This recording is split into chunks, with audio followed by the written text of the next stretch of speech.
Top quality और consistent performance के लिए सिर्फ सिल्वर पंप नाम याद रखना।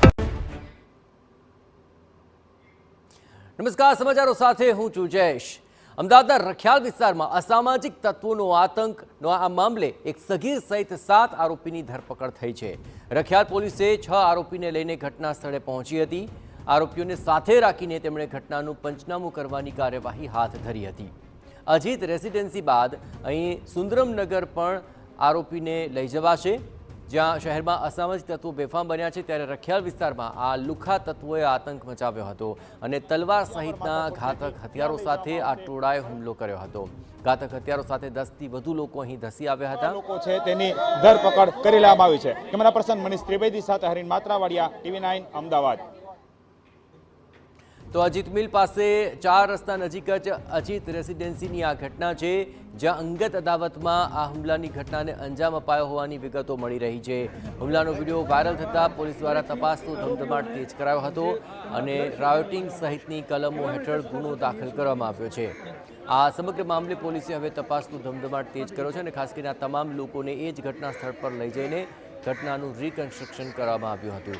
આરોપીઓને સાથે રાખીને આ ઘટનાની કાર્યવાહી હાથ ધરવામાં આવી છે, ત્યારે સુંદરમનગર પણ આ આરોપીઓને લઈ જવામાં આવનાર છે। એક સગર સહિત 7 આરોપીની આ મામલે ધરપકડ કરવામાં આવી છે અને રખિયાલ પોલીસે 6 આરોપીને ઘટના સ્થળે લઈ જઈને આ ઘટનાનું રિકન્સ્ટ્રક્શન કર્યું અને સમગ્ર ઘટનાને લઈને પંચનામું કરવાની કાર્યવાહી પણ હાથ ધરવામાં આવી છે।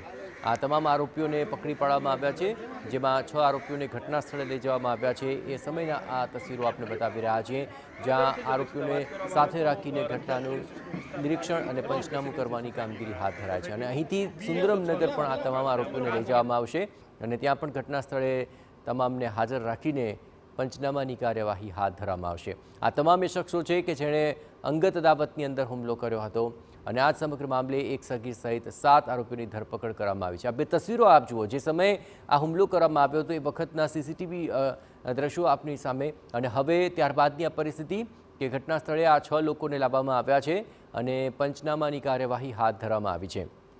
આપણે પણ જણાવીએ કે અહીં જૂની અદાવતમાં હુમલો કરવામાં આવ્યો હતો, જ્યાં અજીત રેસિડેન્સી ખાતે રહેતા સલમાન ખાન પઠાણ પર તેના જ પાડોશીએ હુમલો કર્યાનો ખુલાસો થયો છે।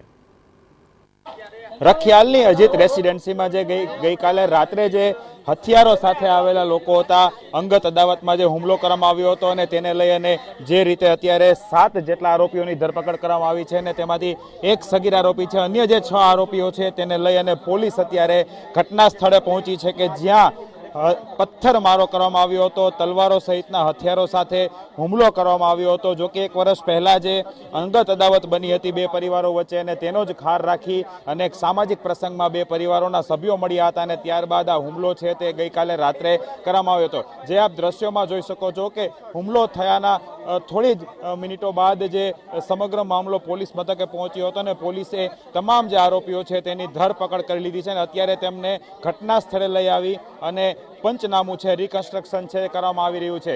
જે રીતે અહીંથી તેમને તેમના નિવાસસ્થાન એટલે કે સુંદરમનગર વિસ્તાર છે કે જ્યાં આરોપીઓ રહે છે અને તેમને 1 વર્ષ પહેલા જે જગ્યા પર માથાકૂટ હતી ત્યાં લઈ જવામાં આવશે, પરંતુ જે રીતે હુમલા થયા બાદ પોલીસે કાર્યવાહી કરી છે અને 6 લોકો છે તેની ધરપકડ કરી લેવામાં આવી છે। કેમેરા પર્સન મનીષ ત્રિવેદી સાથે હરીન માત્રાવાડિયા, TV9 અમદાવાદ।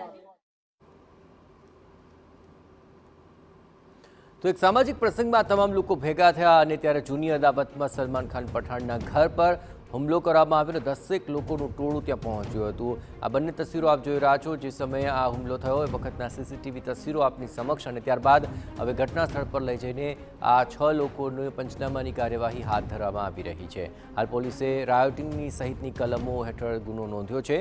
7 આરોપીઓને સકંજામાં લીધા છે, જેમાંથી 6 લોકોને ઘટના સ્થળે લઈ જવાયા છે, જેમાં આફતાબ સિદ્દીકી, અશરફ પઠાણ, અમર સિદ્દીકી તેમજ એક સગીરનો પણ સમાવેશ થઈ રહ્યો છે। અને હાલની સ્થિતિ થાળે હોવાનો અમદાવાદ પોલીસ દાવો કરી રહી છે, પણ મુદ્દો એ છે કે અમદાવાદ પોલીસના પેટ્રોલિંગના દાવા વચ્ચે આરોપીઓ પાસે આટલા ઘાતક હથિયાર આવ્યા ક્યાંથી? વળી ભોગ બનનાર પરિવારનો આક્ષેપ એ પણ છે કે જ્યારે આરોપીઓ હુમલા માટે ધસી આવ્યા હતા ત્યારે ઘરમાં મોટી સંખ્યામાં મહિલાઓ અને બાળકો જ હતા અને એ સમયે તેમણે આ હુમલો કર્યો હતો। 10 જેટલા લોકોએ આ હુમલો કર્યો હતો અને ત્યારબાદ હવે આ 7 લોકોને પકડ્યા અને 6 લોકોને ઘટના સ્થળે લઈ જઈને ઘટનાનું પંચનામું કરવામાં આવ્યું છે। આ 3 તસવીરો આપ જુઓ. એક સમયે જ્યારે હુમલો કરવામાં આવ્યો એ વખતના સીસીટીવી દ્રશ્યો સામે આવી રહ્યા છે. બીજી તસવીર પણ હુમલાની છે કે જ્યાં અન્ય સીસીટીવી કેમેરાથી એ તસવીરો પ્રાપ્ય બની છે, જ્યાં 10 લોકોનું ટોળું અહીં આ ઘર પર હુમલો કરવા માટે પહોંચ્યું હતું. ઘાતક હથિયારો સાથે તેમણે હુમલો કર્યો હતો અને આ સમગ્ર મામલે પોલીસ ફરિયાદ દાખલ થતાની સાથે જ કુલ 7 લોકોને પકડવામાં આવ્યા છે, જેમાં એક સગીરનો પણ સમાવેશ થાય છે.